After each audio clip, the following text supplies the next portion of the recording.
Bonjour. Bonjour, donc bienvenue et merci d'être venu assister à cette table ronde qui a été choisie par le magazine Transfuge. Alors nous avons le plaisir de recevoir, nous avons déjà l'immense plaisir, l'honneur et l'avantage insigne d'être à Laval et l'immense plaisir également de recevoir donc trois auteurs. De ma droite à ma gauche, donc Frédéric Siriez, Charles Robinson et Stéphane Fier. Donc ce sont trois auteurs que nous avons choisis. Bon, alors pour la première raison, qui est peut-être la plus évidente, ce sont des auteurs que nous aimons à Transfuge. Alors l'autre raison, c'est qu'il s'agit également d'auteurs qui, alors chacun avec évidemment sa manière propre, à des degrés différents, ce sont des auteurs qui ont choisi de se colter avec les moyens de la littérature, les immenses moyens de la littérature, avec le réel. Alors avec le réel dans toutes ses déclinaisons. Alors, par exemple, dans le cas de Charles Robinson, pour Fabrication de la guerre civile, il s'agit d'un réel qui est à la fois géographique, social et culturel. C'est le réel des banlieues, des cités, puisque votre livre Fabrication de la guerre civile est une vue transversale, vue en coupe et même vue panoramique d'une cité, la cité des pigeonniers. Et c'est un livre également qui recueille et qui confronte tous les discours qui prolifèrent dans cette cité. Réel, là encore, cette fois réel économique et même géopolitique ou géopolitico-économique, si on peut dire, avec Stéphane Fier et camarade Wang j'allais dire achète la Chine, camarade Wang achète la France. Camarade Hollande achète la Chine. Par exemple, oui, ça sera la suite alors. Alors en quelques mots rapides, camarade Wang achète la France, et donc une satire picaresque, pour le dire vite, qui imagine le déplacement sur le territoire français dans notre magnifique patrimoine viticole, forestier, scientifique, d'un milliardaire chinois entouré de sa petite suite et qui vient justement faire ses emplettes économiques en France. Donc c'est l'occasion de porter un double regard à la fois sur la France et sur la Chine, l'occasion de tordre le cou également à pas mal de stéréotypes dans tous les sens, et l'occasion également de mettre en œuvre une véritable force comique pour dire un certain état du monde, un certain état du capitalisme, et peut-être aussi un certain état de la fluidité des relations dans ce monde qui est un monde mondialisé, globalisé. Et enfin, donc Frédéric Siriez. Alors, si on peut parler ici de réel, il s'agit là pour le coup d'un réel qui est aussi un réel culturel, qui est celui qu'on voit fleurir et même proliférer aujourd'hui du développement personnel. Alors, en l'occurrence, du mental coaching, puisque votre livre Je suis capable de tout est un livre double. D'un côté, on a donc des extraits sous forme de pastiches d'un livre de développement personnel, d'une star du développement personnel, Paul Béranger. Et d'un autre côté, on a sa lectrice qui se dort la pilule sur la plage de l'île du Levant, à Hiéropolis, sur une plage naturiste, et qui, peu à peu, va voir son esprit peut-être parasité, colonisé, ou en tout cas va s'immerger dans le livre de ce coach gourou en développement personnel. Et ça va être une façon, entre autres dans ce livre, d'étudier pas mal de questions, dont la lecture, la question du naturel, le rapport au texte aussi, et la façon dont certains textes, dont ce texte de développement personnel, peuvent modifier ou informer notre rapport au monde, donc notre rapport au réel aussi. Donc voilà, je crois, un peu le dénominateur commun ou la ligne de base, pour prendre une métaphore musicale, de ces trois auteurs. Alors j'ai peut-être, j'ai assez parlé, donc je vais leur laisser la parole. Alors peut-être une première question, c'est que chez chacun de vous, c'est l'importance des discours. Alors qu'il s'agit chez Stéphane Fier de l'importance de l'oralité, on entend parler énormément vos personnages. Il y a aussi la question de la traduction du chinois. Chez Frédéric Siriez, il s'agit donc de ces discours multiples, à la fois le livre du coach et également les discours intérieurs de sa lectrice. Et chez vous, Charles Robinson, il s'agit des multiples discours que peut susciter un lieu géographique comme cette cité, des discours qui vont de l'urbanisme au discours des habitants.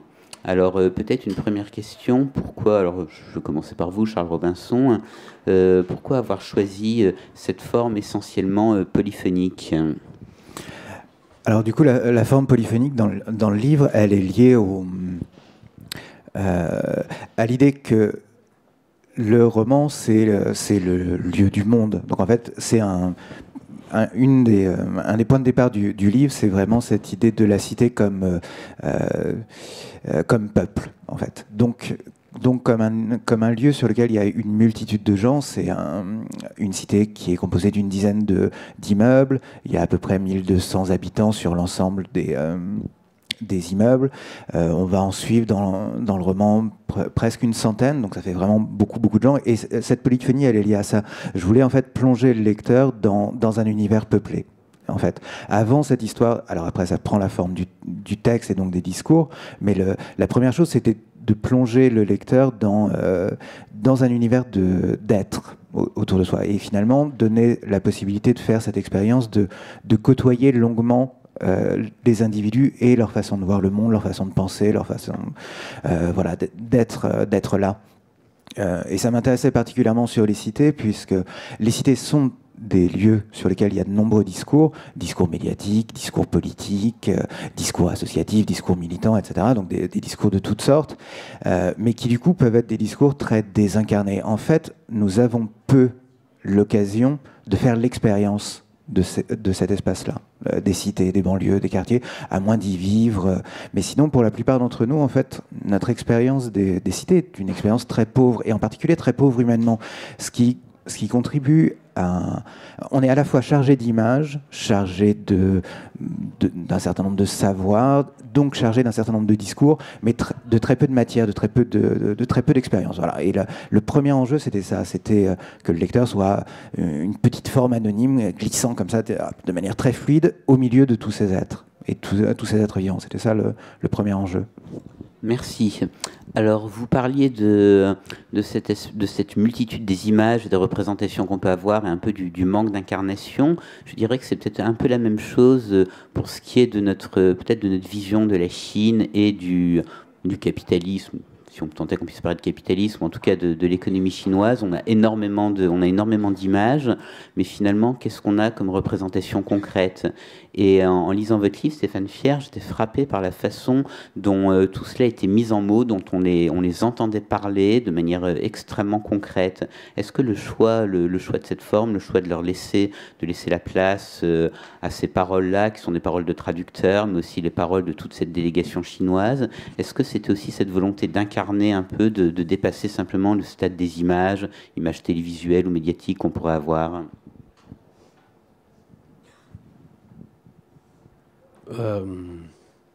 Oui, c'est une question un peu difficile. En fait, l'oralité qu'il y a dans mon roman, elle n'est pas choisie. C'est juste dans le déroulement de l'écriture, elle s'est imposée d'elle-même.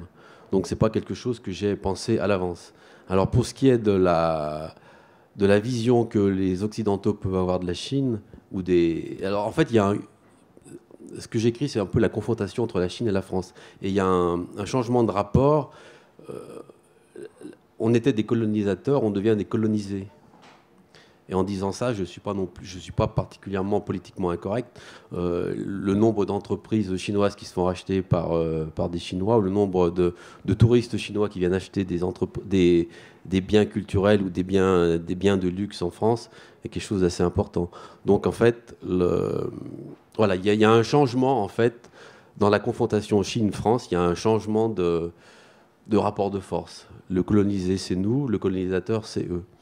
Et donc, le choix de l'oralité, encore une fois, c'est quelque chose qui s'est imposé de lui-même. C'est pas quelque chose que j'ai inventé à l'avance. Alors, dans mes romans, je porte peu de jugements moraux. Je raconte des histoires et un peu cash, quoi, en fait. Et donc, il y a peu de psychologie, il y a peu de... je laisse les gens parler. C'est une farce, en fait. Et dans cette farce, les gens parlent. Et il n'y a pas de temps mort. Et vous me regardez bizarrement. Non, je vous écoutais justement avec attention. Et précisément, vous parliez de ce côté de point de vue et de renversement. Il y a effectivement, enfin, l'impression que j'ai, parce que j'ai quand même vécu pendant 25 ans dans le monde chinois, que ce soit avec ma femme, qui était chinoise. Donc j'ai vécu dans la diaspora chinoise aux États-Unis et en France, et en Chine, à Hong Kong et à Taïwan. Donc le monde chinois, je le connais entre guillemets bien. Je ne suis pas chinois, donc je ne peux pas prétendre connaître la culture chinoise aussi bien qu'un chinois évidemment, mais je la connais un peu mieux qu'un touriste ou un expatrié ou donc je parle avec une certaine connaissance de cause. En fait, la Chine, c'est un peu le terreau qui me permet de raconter des histoires. Merci. Alors justement, cette question de la connaissance intime, plus ou moins intime de son sujet, c'est une question aussi que je me suis posée en vous lisant Frédéric Siriez, puisque au moins la première partie de votre livre est semée de pastiches de livres de développement personnel. Alors je me demandais dans quelle mesure il s'agissait de pastiches, de parodies, et également, question subsidiaire mais pas moins importante, pourquoi vous êtes intéressé précisément à cette forme-là de littérature, de littérature pratique? Bonjour à tous. Alors je rebondis sur votre dernière expression, littérature pratique. Les Américains appellent le développement personnel le self-help. Il faut, entre guillemets, s'auto-aider pour aller mieux. Tout simplement parce que le développement personnel envahit les rayons des librairies. C'est un objet, comment on va dire ça, symboliquement dégradé pour des littéraires. Voilà, donc moi ça m'intéresse parce que peu de gens vont s'y intéresser un peu sérieusement dans le domaine de la littérature. Je pense profondément que le développement personnel remplace ou s'insinue dans les failles du religieux et dans ce qui est en train de disparaître un peu douloureusement en France, à savoir le christianisme, qui est encore très très présent sous plein d'aspects, etc., et qui porte encore quelques traces dans la littérature contemporaine. On le voit chez Carrère, qui revient, qui a besoin de se faire historien des évangélistes. On le voit aussi chez Houellebecq, d'une certaine manière, qui est un peu le corps martyr de l'époque, le corps sacrificiel. On le voit d'une autre manière peut-être chez Maëlys de Kerangal, qui elle répare les cœurs, qui propose peut-être une solution immanente à la transcendance enfuie. Voilà. Concernant l'oralité, en fait, je me suis intéressé à la lecture, aux lectures middle class, en quelque sorte. Alors, il y a le développement personnel, mais en fait, la fille de ma lectrice, elle lit un manga d'un genre un peu particulier qu'on appelle le yaoi. Ce sont des romances homosexuelles que lisent les adolescentes hétérosexuelles japonaises. Elles les lisent au kilomètre. Ce qui veut dire que pour faire son apprentissage érotique, en quelque sorte, les jeunes japonaises lisent des romances gays. Voilà, c'est très étonnant, mais c'est ça. Mais des romances quasi muettes, puisque dans les mangas, il y a très très peu de langage.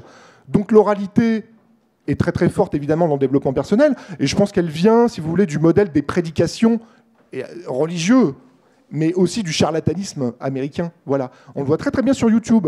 Alors pour les gens qui s'intéressent au développement personnel, on peut lire un petit peu, là, on prend les bouquins à droite à gauche en librairie, mais on peut aussi regarder des vidéos qui sont extrêmement troublantes et extrêmement violentes. Tu peux réussir, tu vas le faire. Il y a 3 ans, j'étais un minable, mais regarde aujourd'hui ce que je suis, et toi aussi, dans 48 heures, tu seras comme moi. Voilà. Ça veut dire quoi? Ça veut dire qu'en permanence, on dit développement personnel, recherche de la performance, etc. C'est en partie vrai, mais à mon avis, c'est insuffisant comme analyse. Parce que l'idée de la performance, c'est prendre la conséquence. Ce qu'il faut voir, c'est l'origine de cette injonction à la performance. Et je pense que c'est la considération de l'homme comme un demi-dieu. Pour le coup, le modèle est un peu spinoziste, c'est quelque chose comme ça. C'est désigner la déité en chacun, de manière violente. Par les discours, effectivement, Damien vient de le dire. C'est très, très, très troublant quand vous regardez les vidéos. Donc voilà. L'un des grands best-sellers récents de la littérature de développement personnel américaine, en Amérique, ça tourne, c'est la moitié des librairies, il faut quand même le savoir. C'est un bouquin qui s'appelle « Réveillez le géant qui dort en vous ». Voilà. Réveillez le géant qui dort en vous. C'est pas « Soyez demain le plus fort du monde », c'est réveiller le Dieu qui vous habite et que vous ignorez peut-être. Voilà. Donc on est dans quelque chose de très très religieux. Il faut réactiver sa part divine en quelque sorte. Voilà. Donc, je suis capable d'être bavard. Je vais laisser la parole. Mon livre est un livre sur le désir de lecture au sens charnel. J'ai situé ça sur l'île du Levant, qui est une utopie naturiste. Il y a un village qui s'appelle Héliopolis, qui est en fait une cité idéale, créée par 2 médecins hygiénistes à la fin des années 20, les frères d'Urville, qui étaient des utopistes. Et c'est 10% de l'île du Levant, une île dans le Var, ça fait partie des îles d'or de lire les palmiers. Et le reste de l'île, c'est une base militaire où on teste les missiles. Voilà, ce qui est quand même dément. Donc les naturistes qui sont heureux comme ça l'été, sur l'île du Levant, très joli nom, qui désigne le Moyen-Orient à la Renaissance, et aujourd'hui, bien évidemment, le Moyen-Orient qui a feu à sang, sur l'île du Levant, eh ben, on vit dans ce fantasme peut-être d'une naturalité perdue. Voilà. Pour le dire comme Buñuel, cet obscur objet non point du désir, mais du texte, cette fois. Voilà, c'est ça qui m'a intéressé. La libido de la lecture. Pourquoi on désire charnellement un livre et qu'est-ce qu'on y cherche? Voilà.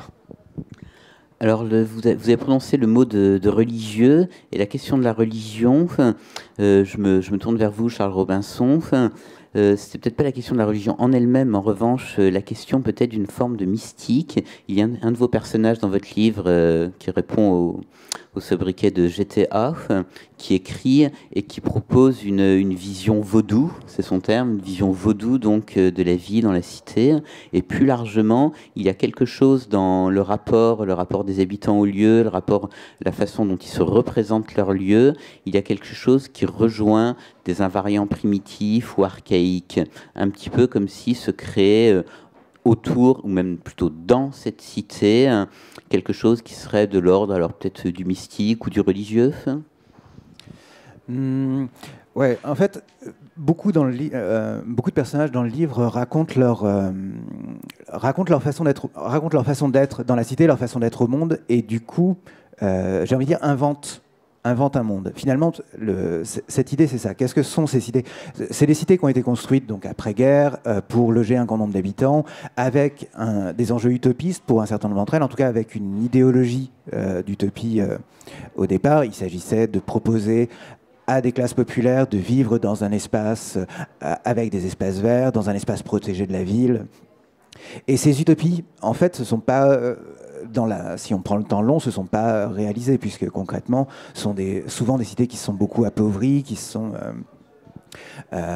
énormément dégradées. Et puis, la façon même, si on s'intéresse aux questions d'urbanisme, on ne va pas rentrer trop dans les détails là-dessus, mais ces quartiers qui étaient souvent en dehors des villes ne sont pas eux-mêmes devenus des espaces de vie et ne sont pas eux-mêmes devenus des villes.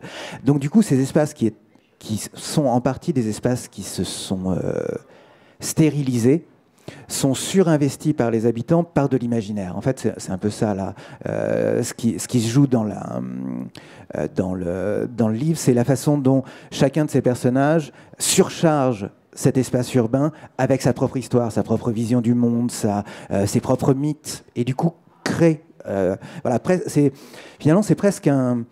Comment on pourrait dire ça? On pourrait dire on imagine que la cité est une espèce de petit plan tracé à la mine de plomb, comme ça, très propre, très lisse, et que les habitants arrivent chacun avec leur crayon de couleur, leur feutre, et rajoutent leurs propres formes, leurs propres monstres, leurs propres histoires, leurs propres enjeux, etc. Et tous ces dessins colorés, contradictoires, multiples, viennent comme ça se rajouter comme une espèce de pandémonium de voix d'imaginaire. Et c'est dans ce cadre-là que se rajoute cette histoire de mystique. Il y a des gens qui vont rajouter des histoires de business. Il y a un personnage qui s'appelle M, qui est un entrepreneur, qui est quelqu'un qui, dans un autre milieu, aurait créé des boîtes, aurait monté peut-être une entreprise, je ne sais pas, d'informatique, ou qu'aurait fait, qu'aurait fait du commerce, et qui, dans cet espace-là, cherche des possibilités d'entreprendre avec une logique économique, donc en connaissant, en regardant un peu sur YouTube des Bill Gates, en essayant de comprendre. Et puis lui, en fait, son truc, ça va être... comme la cité est en cours de démolition, il se dit, du coup, il y a plein d'appartements qui sont vides, donc il va les louer à des clandestins. Et donc, dès qu'il y a une espèce de possibilité, hop, il réinvente du commerce. Et il est dans une pure logique de business créatif, et en pleine conformité avec les idées du capital. Et toute cette histoire de mystique, en fait, elle est du même ordre qu'un personnage qui va rajouter des histoires de jeux vidéo, qu'un personnage qui va rajouter des histoires de business, qu'un personnage qui va rajouter des histoires d'amour, qu'un personnage qui va rajouter des histoires d'amitié ou de famille. Voilà, c'est cette surcharge. Ce lieu qui paraît vide est en fait grouillant d'existences multiples, contradictoires, et qui en fait et c'est là où on tombe sur cette histoire de la guerre civile. Ce sont des histoires qui ne correspondent pas les unes avec les autres parce qu'elles sont sur des plans radicalement différents. Donc on a des tas d'histoires qui en fait collent pas les unes avec les autres, qui sont des histoires très puissantes, histoire au sens large, histoire culturelle, vision du monde, qui se répondent pas et qui du coup ne peuvent pas former une vie commune et une vie collective. Alors cette absence de coïncidence des visions du monde que vous venez de souligner, c'est quelque chose qu'on retrouve aussi de manière très flagrante dans votre livre, Stéphane Fier, où on a en particulier, alors je pense à des scènes qui sont d'ailleurs des scènes très très drôles, où un malheureux traducteur est contraint de traduire quelque chose qu'il ne peut pas traduire et va y mettre du sien.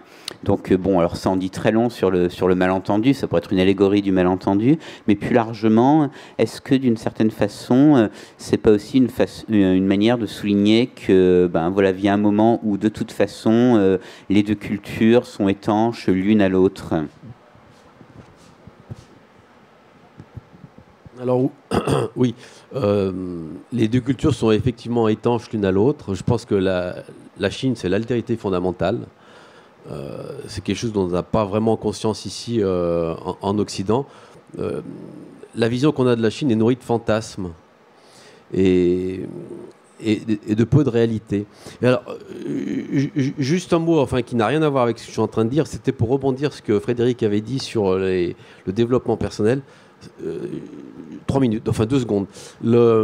J'ai vécu aux États-Unis dans les années 80 et 90, et tous les dimanches, il y avait des shows télévisés de télé-évangélistes, mais il y en avait un d'un dieu du développement personnel, un type absolument abject, un espèce de géant avec un sourire canassier, des dents blanches, et qui vous donnait l'envie de faire tout ce qu'il était possible pour améliorer votre vie. Il interviewait des gens, des malheureux qu'il avait pris dans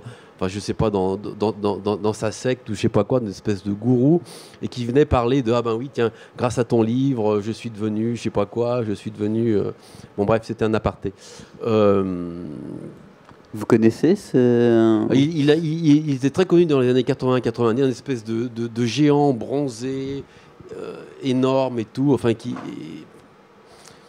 et il était à la télévision tous les dimanches. Et c'était une émission qui était extrêmement regardée, puisqu'elle était sur une des chaînes les plus écoutées aux États-Unis. Donc il y avait déjà, dans les années 80, il y avait déjà... C'est très très ancien, et ce qui fait aussi le trait d'union avec l'oralité que vous évoquiez, Damien, voilà, à savoir que c'est une parole qui impacte, voilà, qui pour le coup a une performance, ou plus exactement, un effet magique. Voilà, un effet réalisateur, quelque chose comme ça. Et fantasmatique en même temps. Et alors justement, pour rebondir sur l'oralité, c'est vrai que quand vous écrivez un roman, l'oralité, c'est quelque chose de fondamental. C'est quelque chose qui... Vous prenez les choses en pleine tête. Il n'y a plus d'anecdotes, il n'y a plus de sous-entendus, et surtout avec les Chinois. Les Chinois sont des gens qui sont extrêmement pratiques, réalistes, et dans la manière, de la façon dont ils conduisent leurs affaires, le sous-entendu n'existe plus. C'est vraiment c'est le capitalisme pur et dur. Et vous avez tous été en Chine probablement, et ce qui frappe là-bas, c'est que alors c'est ce qui est intéressant dans la confrontation entre la France et la Chine. La France devenant un pays colonisé et les Chinois devenant nos colonisateurs, c'est qu'il y a une absence de scrupules absolument phénoménale. Et c'est ça qui est très intéressant. Sur le plan romanesque, la Chine et les Chinois sont un pays, il n'y a plus de morale. Voilà. Depuis une trentaine d'années, alors c'est l'expérience que je peux en avoir. Il ne faut pas du tout en tirer une vision universelle ou généraliste. J'ai vécu pendant 30 ans dans le monde chinois, j'ai appris à faire du business avec des Chinois, ma femme était chinoise, j'ai vécu dans la diaspora chinoise, je parlais chinois, je rêvais en chinois, je mangeais en chinois. Donc ma vision est un peu, comment dirais-je, je ne suis pas chinois, je ne suis pas complètement français non plus, je suis entre les deux en fait. Et donc il y a un changement complet d'attitude. Les Chinois qui étaient colonisés par l'Occident dans les années, à partir du milieu des années 1850, avec les guerres de l'opium et tout ça, il y a un renversement de tendance. Ce sont eux qui nous colonisent de nos jours. Il y a toujours, chez les Chinois, il y a toujours eu il ne peut pas y avoir de rapport d'égalité. C'est toujours nous les Chinois et les autres étant considérés comme des inférieurs. Et l'arrivée des Occidentaux en Chine dans les années 1850, ça a été vécu par les Chinois comme un bouleversement absolument dont on n'a pas idée ici, tectonique. Eux, les barbares occidentaux, sont plus forts que nous. Et depuis 150 ans, ils essayent d'une manière ou d'une autre, à travers toutes sortes de politiques qui ont plus ou moins échoué, de renverser cette domination et de retrouver la place qui était la leur, c'est-à-dire la première. Et depuis une trentaine d'années, donc depuis le développement économique à partir des années 80, à la fin de la mort de Mao, le renversement est vraiment en train de se produire.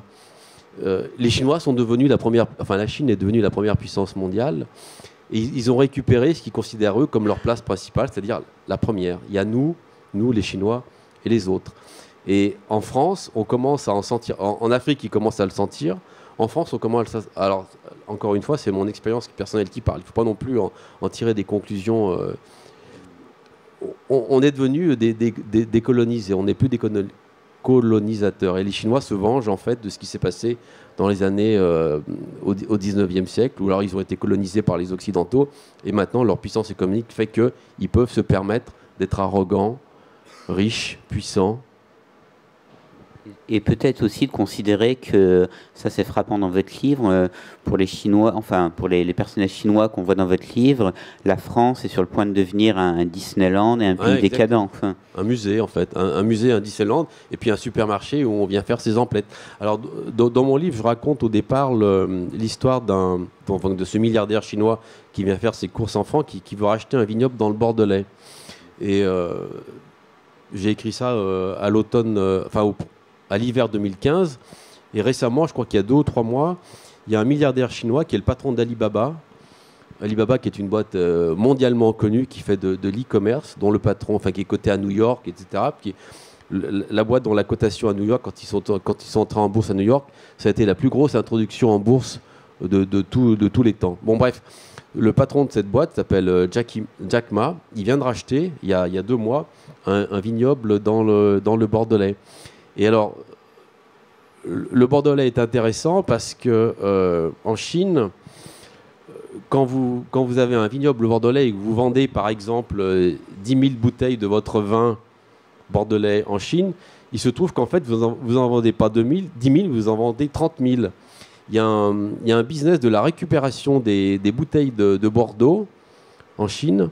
On récupère les bouteilles de Bordeaux et à l'intérieur on met du vin, de l'eau rougie, si vous voulez, et tout ça avec l'étiquette de Bordeaux. Et il n'y a pas longtemps aussi, j'ai lu ça il y a 2 ou 3 mois, ils ont arrêté un bateau au large de Shanghai. Dans les cales du navire, il y avait une usine où justement ils emboutteillaient des bouteilles de Bordeaux avec de la piquette. De la piquette locale. Bon, bref, tout ça pour vous dire que voilà, ils sont là. On les voit moins que les Qataris ou les Saoudiens, mais voilà, la façon qu'on a de les voir et de les traiter a changé. Voilà, on est devenu un pays qui est à vendre en fait. D'accord. Bon, et les Chinois ont de l'argent et ils achètent. D'accord. Bon, on va tous se mettre à l'eau alors, éviter de boire du vin.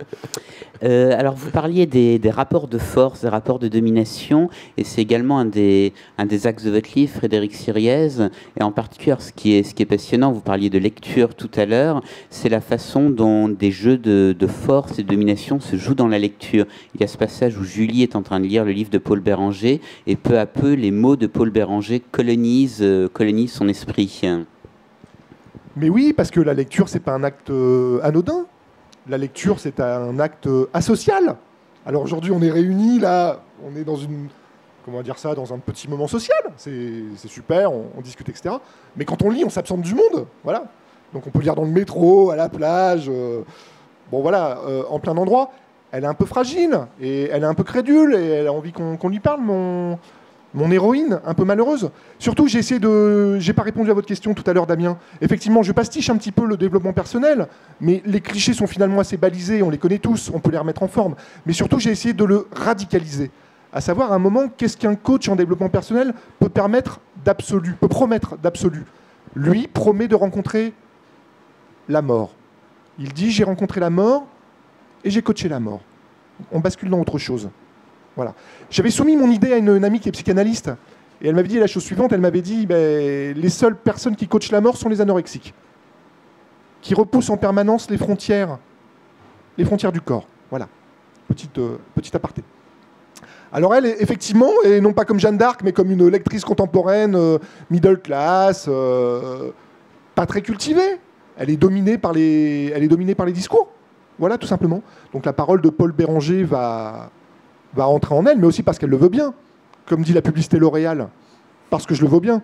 Voilà. Donc elle est la victime malheureuse d'une lecture qu'en même temps elle désire. Donc finalement, elle retrouve ce qu'elle a envie d'entendre. Et c'est peut-être un petit peu de sa faute. Voilà. Sa fille, sur ce plan, est plus libre, qui lit d'autres choses et qui va être confrontée. Voilà.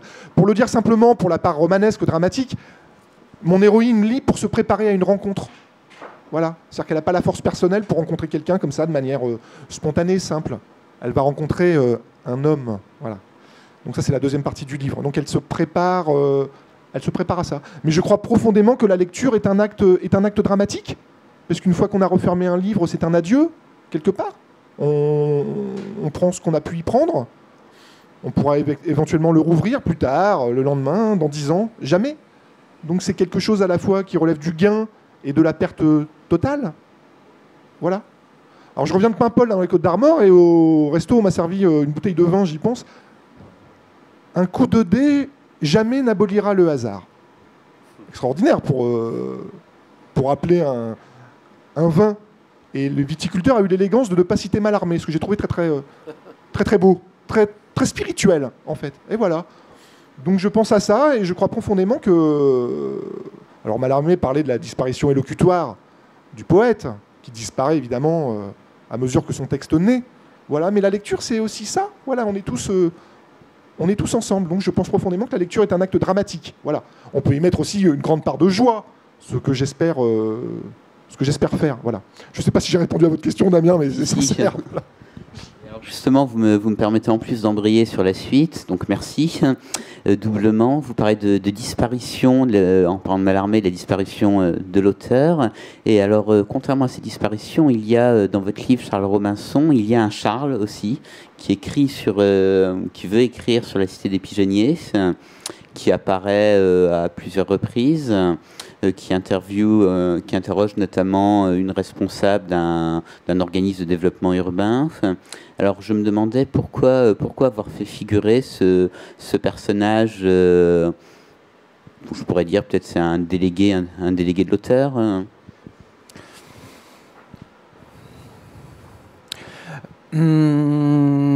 Voilà, c'est terrible. Dès qu'on rentre dans les secrets de fabrication, c'est compliqué. Pourquoi il y a un personnage qui s'appelle Charles? Peut-être c'est pour... L'idée, je le disais tout à l'heure, c'est de faire rentrer le lecteur dans les cités et du coup d'offrir cette possibilité de passer du temps dans un milieu avec lequel finalement la plupart d'entre nous ne passons pas de temps. Il me semblait qu'il y avait un truc qui était intéressant dans le fait que le personnage n'est pas désigné ou n'est pas présenté comme un double de l'auteur, mais il a le même nom que moi. Et il a un peu la même fonction puisqu'il écrit. Voilà. Et il me semblait que dans cette apparition qui n'est pas donnée d'entrée de jeu, en fait, le personnage comme ça surgit à quelques moments dans le livre. Subitement, il y a un Charles qui se met à parler, et puis hop, qui disparaît, qui revient, qui disparaît.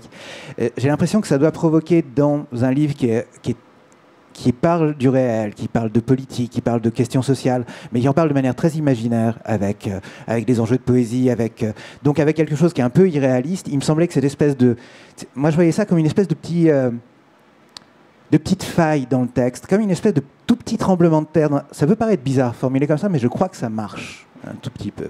C'est-à-dire qu'il y a cet univers un peu étrange, très poétique, dans lequel on se perd, et donc on a l'impression de s'éloigner du réel. Et puis subitement, il y a un personnage qui s'appelle Charles qui est en train d'écrire un livre et qui apparaît là et qui se met à parler. Et je crois qu'il peut y avoir à ce moment-là pour le lecteur une espèce de petit trouble de l'ordre. Mais alors, du coup, parce qu'en plus, la cité n'existe pas, c'est une cité fictive dans une ville qui n'est pas nommée. Et je crois que l'enjeu, c'était de se dire, peut-être dans l'expérience de la lecture, ah mais alors en fait, c'est vrai. Paf, voilà, c'est cette espèce de faille qui m'intéresse. Et dans la façon dont je construis les livres, j'essaye que le livre soit évidemment une forme, avec des enjeux de style, mais soit aussi et beaucoup une expérience pour le lecteur. En fait, c'est cette dimension-là qui m'intéresse. J'essaye de travailler dans ce que j'essaye, comment dire ça? Peut-être j'ai un truc de coach, en fait. Peut-être j'ai un affreux manipulateur, comme dirait Frédéric. Et j'essaye de provoquer des espèces de troubles successifs et de nature différente chez le lecteur. Et je crois que cette apparition du Charles doit avoir un petit côté de trouble pour le lecteur en disant « Ah, en fait, c'est vrai ». Et c'est cette volonté d'expérience, de faire au lecteur une expérience qui est celle du trouble. C'est aussi, j'imagine, une des raisons pour lesquelles vous vous livrez beaucoup à des performances, à des lectures. Alors, effectivement, du coup, quand les livres sont écrits, après, je les travaille beaucoup sous forme de... j'aime pas trop le terme de performance qui renvoie en art à tout un ensemble de techniques que moi, j'utilise pas, mais en gros, je fais des lectures avec de la bande-son, avec de la vidéo, en utilisant des pédales d'effet qui permettent de faire surgir des voix, donc des formes comme ça, voilà, un peu spectaculaires, un peu puissantes et punchy. Effectivement, il y a cette notion d'expérience qui m'intéresse aussi beaucoup sur cet exercice de la lecture en public, la lecture sur scène. C'est la possibilité d'apporter des textes à des gens qui peut-être hésiteraient à aller vers des livres qui sont des gros livres, avec des enjeux artistiques, etc. Bon, voilà, on sait qu'il y a... voilà, là on est tous amoureux de littérature, donc formidable, mais si on prend l'ensemble du monde, et donc l'ensemble des gens qui ne sont pas venus ici, puisqu'il y a quelques chaises vides, il peut y avoir aujourd'hui une espèce de petite inquiétude par rapport à la littérature, avec l'idée que le texte littéraire n'est pas fait pour moi. Voilà. Chose qui me fait un mal de chien, en fait. Il y a un truc, voilà, qui nous fait sans doute à tous un mal de chien. C'est bien pour ça qu'on organise des festivals, qu'on publie des livres, qu'on écrit des livres, et voilà. Quand on est amoureux de littérature, l'idée que des gens puissent se dire, en fait, la littérature, c'est pas pour moi, il y a un truc qui est horrible. Horrible. Voilà. Dans cette idée de la lecture publique et le fait d'utiliser de la bande-son, de la musique électro, d'utiliser des guitares, d'utiliser de la batterie, d'utiliser de la vidéo, d'utiliser de la photo, il y a cette idée de se dire la littérature, c'est avant tout un espace commun. Et chacun, selon ses connaissances du texte, selon ses diplômes, voilà, selon ce qu'il a lu, pas lu, etc. Chacun fait une expérience différente, mais c'est pas grave. Ce qui compte, c'est créer ce lieu commun. Et je crois que la lecture publique est peut-être aujourd'hui un lieu plus commun que le livre. Voilà, il se trouve, c'est comme ça, j'y suis pour rien. Ça existe comme ça, où n'importe qui peut faire cette expérience. Il y a une lecture qui m'avait beaucoup... J'avais fait ça à Nantes, dans un festival que vous connaissez peut-être, c'est pas très loin, qui s'appelle Midi Minute Poésie. Voilà, qui est un très bon festival de poésie qui investit la ville de Nantes, et on faisait une lecture sur une scène rock au milieu de je ne sais plus sur quelle place, mais sur une place de marché un samedi après-midi. Et je lisais un texte de mon livre précédent qui s'appelait Dans les cités, sur une jeune femme qui va postuler à son premier emploi parce que sa mère est en train de perdre ses allocations et qu'elle doit absolument avoir un peu plus d'argent pour faire vivre tout le monde. Et qui se met en panique totale parce qu'elle va devoir rencontrer cette chose affreuse et terrible qui s'appelle l'employeur. Et je lisais ce texte avec une bande-son électro assez puissante sur une scène rock. Et les gens qui faisaient leurs courses s'arrêtaient, donc qui n'étaient pas là pour le festival, ils faisaient leurs courses un samedi après-midi, et réagissaient sur des phrases en disant « Ouais, c'est exactement comme ça que ça se passe !» Et du coup, avaient le même type de réaction que quand on donne un concert sur un refrain. Et ça, c'est très beau. Vraiment, là, il y a un truc qui... voilà, et c'est le type d'expérience qu'on va chercher les uns les autres en organisant soit des lectures, soit des festivals. C'est ce moment où chacun peut sentir que la littérature existe pour lui, ou qu'en tout cas, il est possible pour chacun de nouer une expérience forte avec du texte littéraire. Voilà. Il y a ça qui est un énorme enjeu. Et c'est évidemment un énorme enjeu quand en plus, pour moi, j'écris les 2 derniers livres étaient des livres sur les cités, sur des milieux populaires, qui ont une très grande pratique du texte, parce que le rap, le slam, les écritures électroniques avec les téléphones portables, il y a en fait un rapport à l'écriture et un rapport au texte, un rapport au verbe qui est très très présent. Donc, j'ai envie de dire, on a des super atouts. C'est curieux qu'il y ait cette espèce de frontière avec la littérature, parce que en fait, il y a vraiment aucun doute sur le fait que la littérature soit un espace commun. Alors un espace commun, et un espace commun même jusqu'à la Chine, puisque alors de manière assez surprenante, on a parlé. On a parlé tout à l'heure de la brutalité du capitalisme, de l'absence de morale, et ce monsieur Wang, qu'on pourrait penser n'être qu'un prédateur, c'est un homme qui a des lettres, qui connaît sa poésie classique chinoise. Eh ben, contrairement à ce que vous pourriez penser, ça marche? Ça marche, oui. Ouais. Ça marche. Donc, oui, contrairement à ce que vous pourriez penser, les Chinois sont des bons vivants. Et sauf quand ils sont en présence d'occidentaux. Là, ils restent toujours impénétrables. Mais quand vous êtes entre vous, entre eux, etc., ce sont des gens qui aiment boire, qui aiment manger, qui rôdent, qui pètent, enfin, des bons vivants. Et mon personnage, lui, est truculent. C'est un homme qui est riche, qui est puissant, qui a des amis. Qui aime les femmes. Qui aime les femmes, entre autres, oui, et qui est sans scrupules. Et voilà, donc l'image que je veux donner, en fait, c'est pas simplement un Chinois, ça n'est pas quelqu'un d'impénétrable, c'est quelqu'un qui est comme vous et moi, hein, qui aime la vie.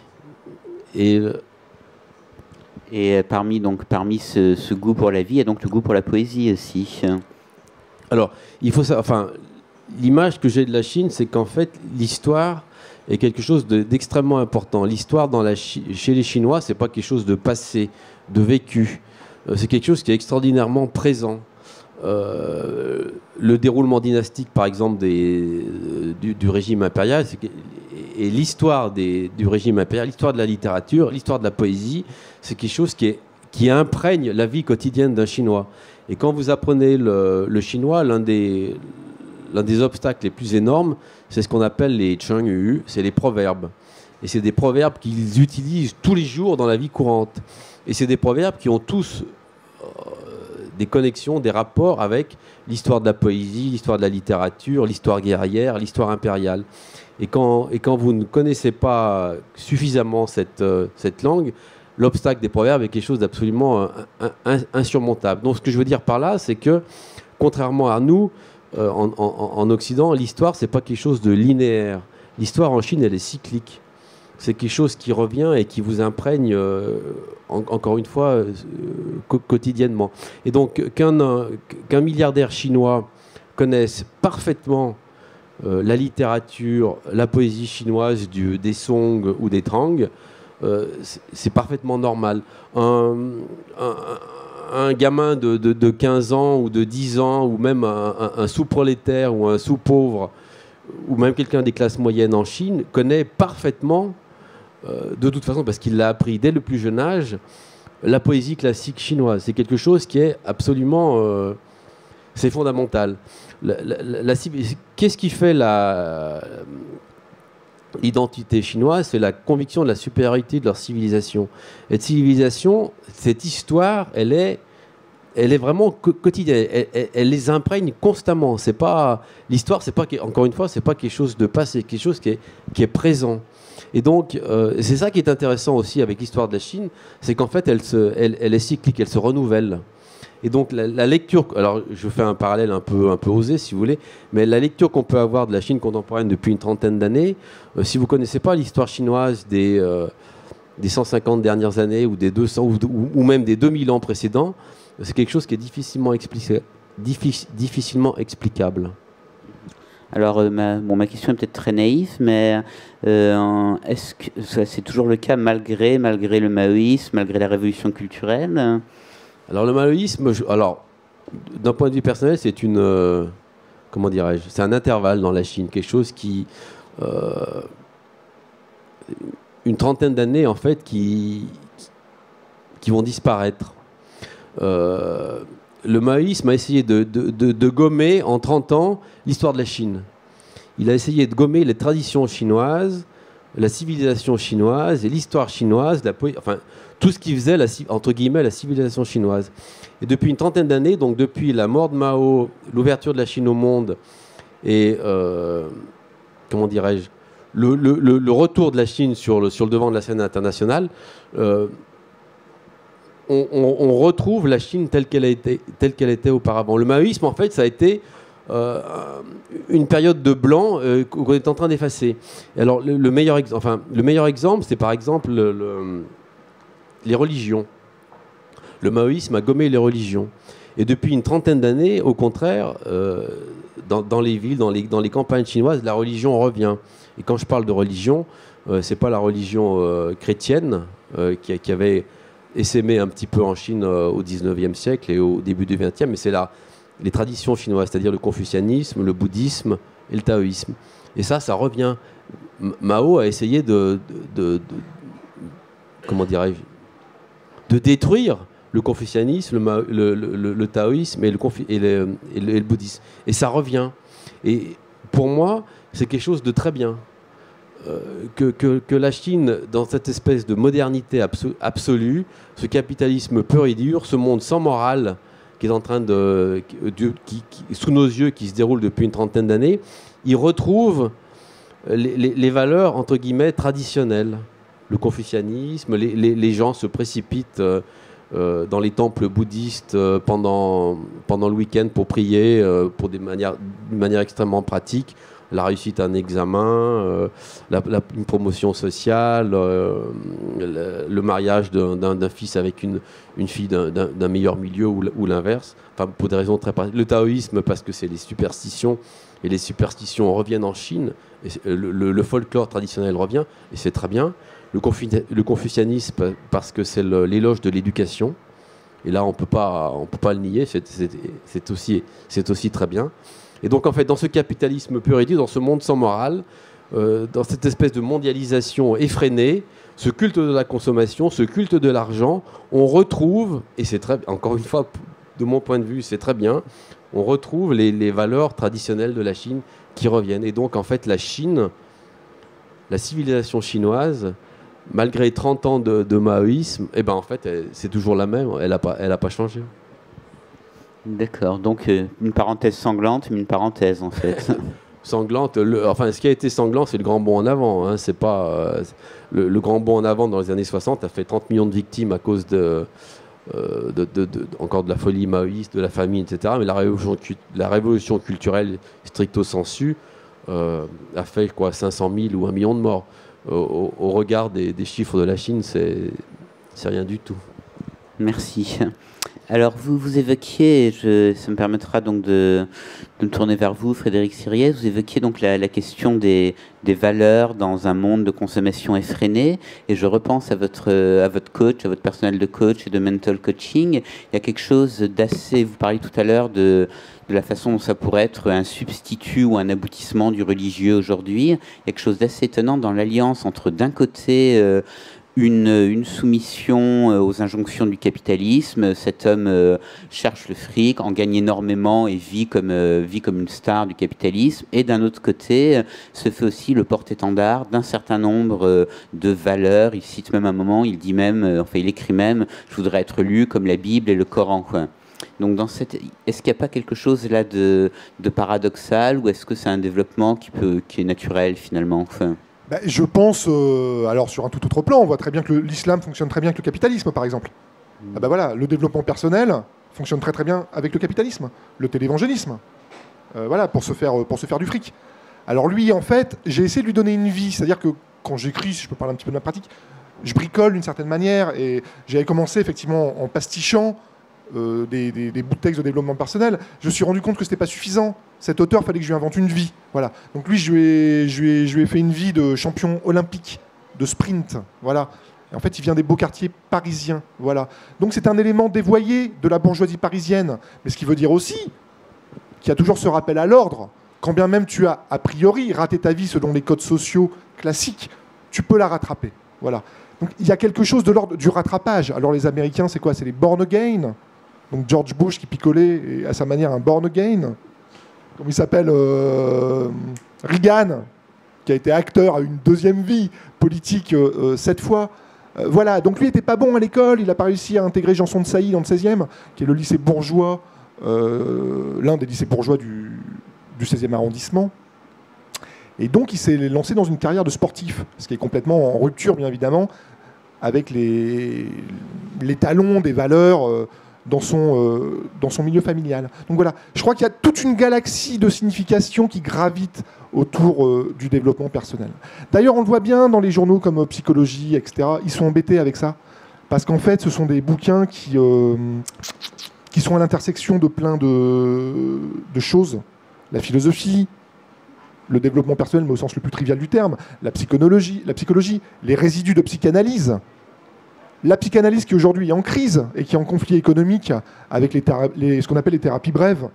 Ma copine psychanalyste, elle a la haine contre les gens qui pratiquent ce qu'on appelle les thérapies brèves. C'est-à-dire qu'en 3 mois, pour vous, ça va mieux. Voilà. Mais je sais qu'elle est en conflit avec eux, certainement sur un plan théorique, puisque c'est des gens qui contestent les limites du freudisme. Mais elle est en conflit, qu'on soit clair, économique, de manière purement pratique. À savoir que ces gens-là lui prennent une clientèle qui n'ont plus les sous à Paris pour aller 3 fois ou 4 fois par semaine chez le psy dans le 6e arrondissement raconter ses chagrins. Voyez. Donc il y a toute cette... À chaque fois, un événement, Charles le dit très très bien, à chaque fois, un événement, il faut lui mettre un coup de massue sur la tête, parce que c'est la boîte de Pandore, il y a plein de significations qui s'échappent. Voilà. Alors pour resserrer peut-être un petit peu ma réponse, Damien, développement personnel, capitalisme, ça marche très très bien. Sur un mode entrepreneurial, ce que montre parfaitement YouTube. Et les YouTubeurs à leur manière. Par exemple, les YouTubeurs et les YouTubeuses, alors dans le domaine du livre, il y en a. Il y a des libraires, on voit les nounours au fond de leur chambre, et elles disent lisez le dernier, je sais pas moi, dernier bouquin à la mode. Mais on est quand même dans la performance de la réussite. C'est que chacun est présentateur télé. Voilà. On est tous des dieux, d'une certaine manière. Donc paradoxalement, on réalise ça. Ce sont des utopies ridicules, mais des utopies réalisées.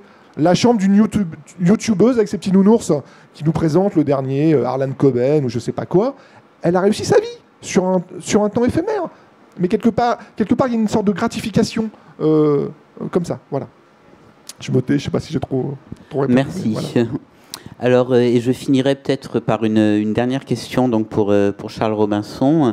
Alors, on va peut-être revenir au plus immédiat au titre de votre livre, Fabrication de la guerre civile. Et donc la fin se lit de manière très rythmée avec la répétition de la même formule, fabrication de la guerre civile. Et ce qui est frappant, c'est que après nous avoir montré, après avoir déployé donc toutes ces séries de discours et d'imaginaires qui superposent sans jamais coïncider, vous scandez un peu, le livre scande un peu cette formule fabrication de la guerre civile, et tout en répétant sous des formes diverses que cette fabrication-là vient d'une manière qui est spontanée, qu'il n'y a pas de centralisation, qu'il n'y a pas d'ordre, un peu comme si l'ensemble du livre, l'ensemble de ces discours superposés finissait par aboutir de manière organique, par une espèce de mouvement intérieur à cette guerre civile. Alors, peut-être pour que la réponse soit claire, en fait, le livre se déroule sur 1 an, et donc suit une cité qui est en cours de démolition et suit donc le projet de rénovation urbaine, le relogement des habitants pendant une période d'1 an, et se termine par une explosion sociale. Voilà, il y a une nuancée explosion. Alors, on pourrait poser 2 questions. Quel est le moment de la guerre civile? Est-ce que c'est le moment où ça explose? Et moi, j'aurais tendance à dire que la guerre civile, en fait, et c'est pour ça que le livre s'appelle Fabrication de la guerre civile, c'est qu'en fait, la guerre civile, c'est toute cette année qui s'est déroulée. C'est-à-dire, l'hypothèse, en fait, l'hypothèse du livre, c'est pas qu'il va y avoir une déflagration ou subitement des affrontements avec les banlieues. C'est pas ça. Le livre s'intéresse à la façon dont nous, société, dont la façon dont nous ne faisons plus société, en fait. Et où, à la place d'une société, on a tout un tas de types de rapports entre les individus qui s'instaurent, un processus de désadhésion, c'est-à-dire une sorte de sortie de l'idée du groupe et de l'idée d'une société avec des gens avec qui j'ai pas d'intérêt, avec des gens que je connais pas, avec des gens qui m'intéressent pas. Parce que c'est ça, une société. La société, c'est comment on vit collectivement avec des gens qu'on connaît pas. C'est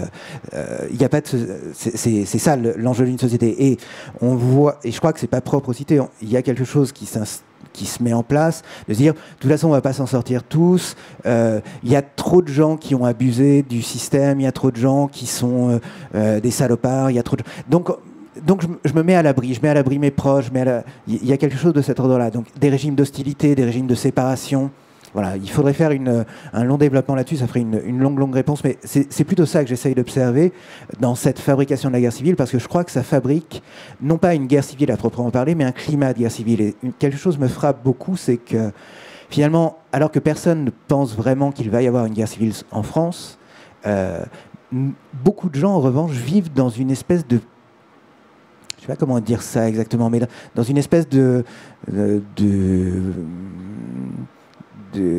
d'intuition qu'il y a quelque chose de l'ordre de la guerre civile qui est en train de se jouer et que donc il faut et se protéger et se ménager et avoir des outils pour se défendre. Voilà, il y a quelque chose de cet ordre-là qui crée ce climat d'hostilité générale, de méfiance. Voilà, il y a quelque chose de...